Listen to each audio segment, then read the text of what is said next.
Hello, parents of the world. Today, I want to talk about why you absolutely, why you must, by all means, believe in your kids. Now, why do I say this? Well, let me first draw upon a famous experiment conducted by Robert Rosenthal and Lenore Jacobson. This was conducted at a California elementary school with teachers.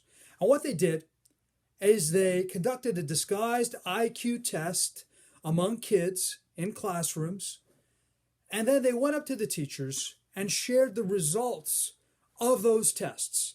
And what they did was they identified certain kids in each class that were intellectual bloomers, kids that had distinguished themselves in these IQ tests, had performed so amazingly that they had to bring their teacher's attention to them. So they had these lists of the kids in their class that were exceptional, and they communicated that to the parents. But here's the problem, or here's the interesting thing about the experiment, I should say, and that is this: it was a complete lie. It was a complete fabrication. These kids were not intellectual bloomers. In fact, they were just average kids that hadn't performed exceptionally in the test. The only thing they had done by lying to the teachers is they had changed the teacher's perception of those specific kids in the classroom. Then, a little later, they retested the kids in the class.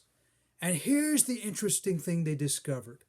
Those kids that they had identified as intellectual bloomers, who were not, but they had told the teachers they were, actually, in actuality, performed significantly better than the other kids.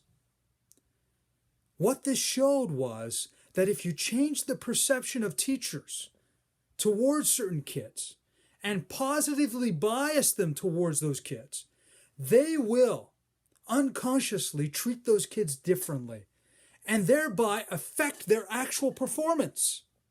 As parents, we need to lean in and really appreciate how significant this is. So just by changing your expectations of your kid, we're talking that experiment was with teachers. Now imagine you as parents. You have a far more greater influence than any teacher could on how your kids feel about themselves and about the world. So I don't care. I don't care whether your kid is not so bright, sorry to say, or is maybe very difficult, extremely naughty, not whatever they may be today. You can affect their tomorrow by just believing in themselves, by maintaining the highest expectations, however irrational it might seem. If your kid's not bright, believe they will become bright. Believe in their potential.